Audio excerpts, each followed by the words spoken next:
Quelle surprise, au pluriel, nous réserve l'examen comparatif de l'abstentionnisme en France et à Morlaix. Voyons d'abord les chiffres. 2014, 37,87% d'abstention dans toute la France, 35,51% à Morlaix. En 2008, 38,95% en France, 36,54% à Morlaix. En 2001, 38,54% en France, 34,46% à Morlaix. Par conséquent, on s'abstient moins, on vote plus à Morlaix que dans le reste de la France, globalement. Alors, prenons garde au fait que les présidentielles sont les élections qui mobilisent le plus, donc où l'abstention est beaucoup plus faible.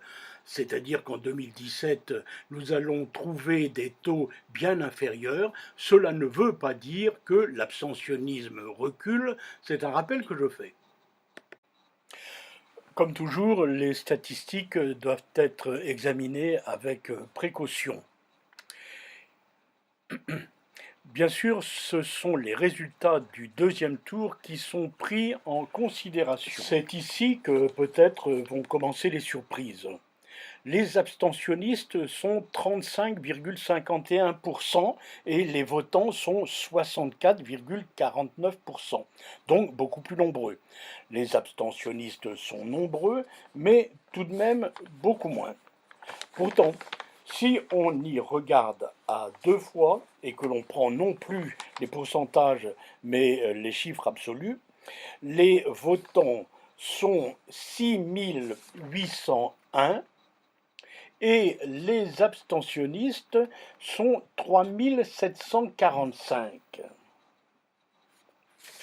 Pour que les abstentionnistes soient deux fois moins nombreux, il aurait fallu que les votants soient 7490, alors qu'ils ne sont que 6801. Donc, si les abstentionnistes représentent bien 35,51% des inscrits, eh bien, cependant, si on rapporte 3745 leur nombre à 6801 les votants, ils représentent 55%. Il y a beaucoup mieux. Il y a le fait que les 6801 votants vont se répartir en deux listes, celle conduite par Agnès Lebrun, qui remporte 3423 voix, et celle conduite par Jean-Paul Vermaux, qui comptabilise 3182 voix. Nous reparlerons plus loin de cet écart. Je signale simplement, pour l'instant, que 3745 est supérieur à 3423 voix, donc que les abstentionnistes sont majoritaires au municipal de 2014 à Morlaix. Nous reverrons cette question pour les législatives et en conséquence, on pourrait soutenir que la mairie est aux abstentionnistes. C'est sans doute une bonne chose qu'elle ne le soit pas, mais ce comptage doit donner à réfléchir.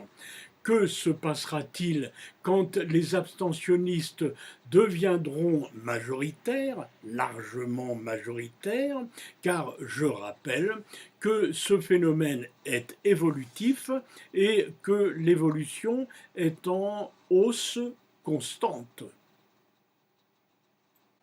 Ce que je vais me permettre de dire maintenant, c'est que le nombre réel des abstentionnistes est nettement plus important que ce que les calculs, les statistiques officielles permettent d'apercevoir.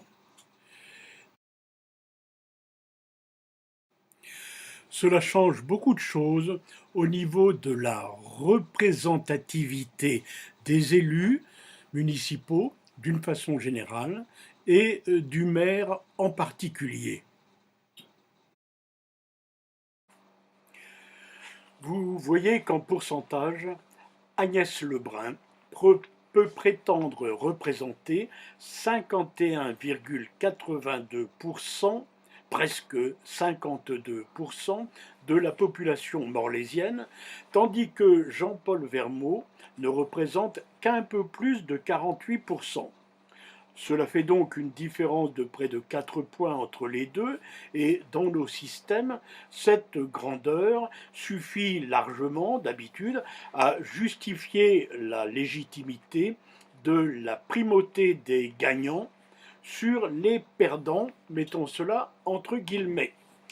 Cependant, on est tout de même en droit de s'interroger quand, avec ce système de répartition des sièges, c'est près de 4% de différence, vont valoir 25 sièges à ce qui va désormais s'appeler la majorité municipale,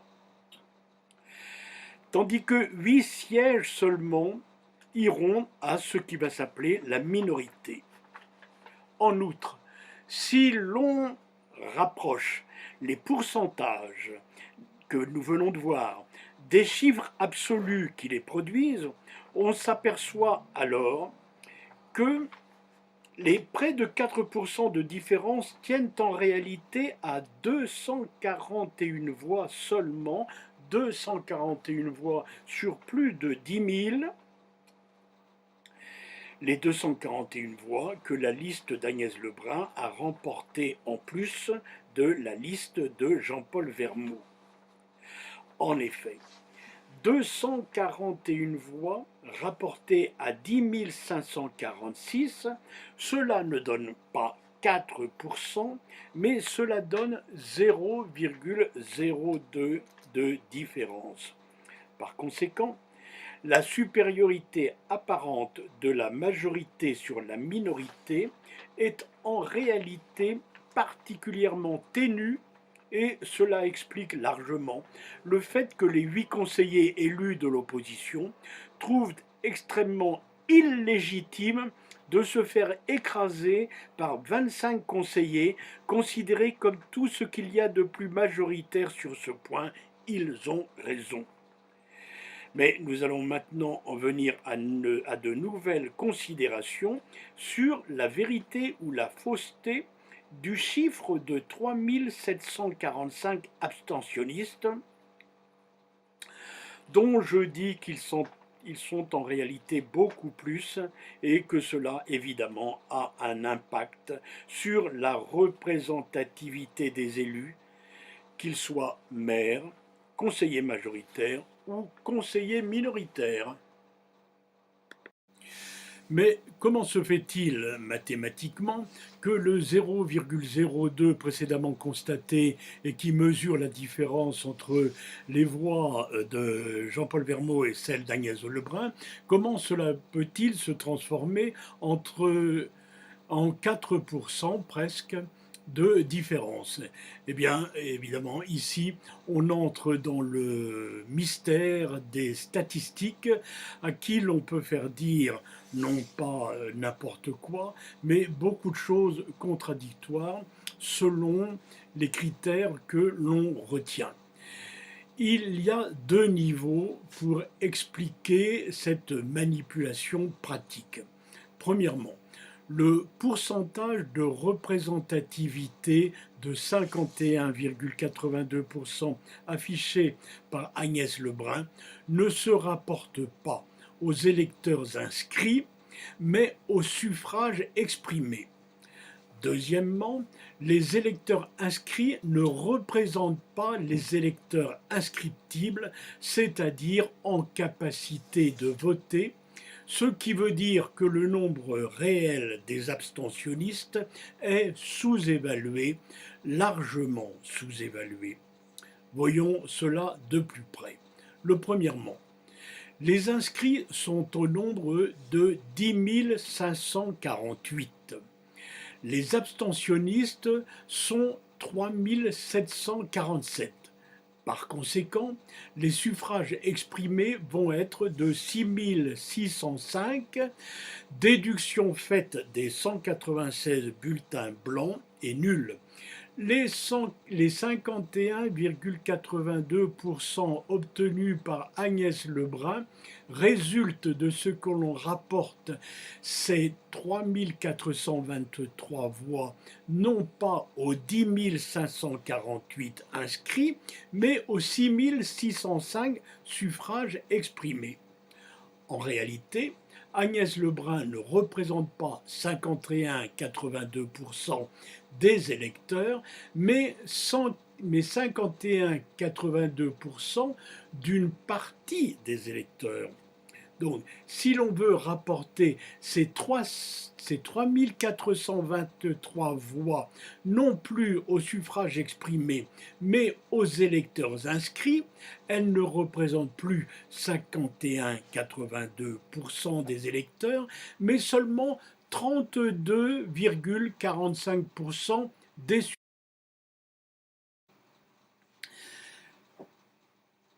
Il reste à calculer ce que les électeurs représentent de l'électorat capacitaire.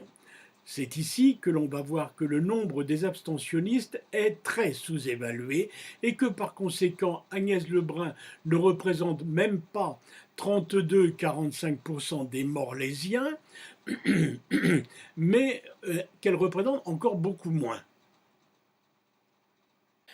Avec 51,82% des voix, Agnès Lebrun peut prétendre représenter la majorité des Morlaisiens. Avec 32,45, résultant du rapport entre ces voix obtenues et le nombre des électeurs inscrits, elle représente alors une minorité. Qu'en serait-il si on incluait dans le mode de calcul l'ensemble des électeurs en capacité de voter ? D'abord, il faudrait connaître le nombre exact des non-inscrits, ce que nos systèmes de comptage ne permettent pas, mais on peut les estimer. Au plan national, les inscrits avoisinent maintenant le chiffre de 50 millions. Les non-inscrits sont estimés à au moins 10%, peut-être plus. Ce pourcentage peut s'appliquer sans aucun doute à la ville de Morlaix. Les inscrits étant 10 000, on peut sans grand risque d'erreur ajouter 1000, 1100 qui représenteraient les non-inscrits. Il est certain qu'au plan juridique, il faut être inscrit et ne pas voter pour être compté comme abstentionniste, mais au plan de la réalité factuelle, les non-inscrits sont bel et bien des abstentionnistes. Donc, si aux 10 548 inscrits, on ajoute 1100, les citoyens en droit de voter seraient 11 648. Donc, dans cette perspective, le taux de représentativité de l'élu ayant obtenu 3421 voix serait de non pas 32,45%, mais de 29,36%. Bien évidemment, ces considérations ne se limitent pas à la ville de Morlaix, encore moins à la personne d'Agnès Lebrun. C'est la situation de toute la France.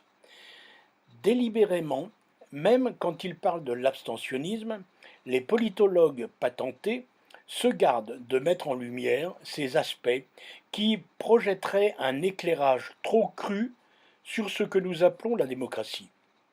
Mais les populations, les jeunes surtout, en ont l'intuition confuse. Cette intuition et quelques autres font partie des raisons qui expliquent l'abstentionnisme, cet abstentionnisme que l'on ne veut pas voir.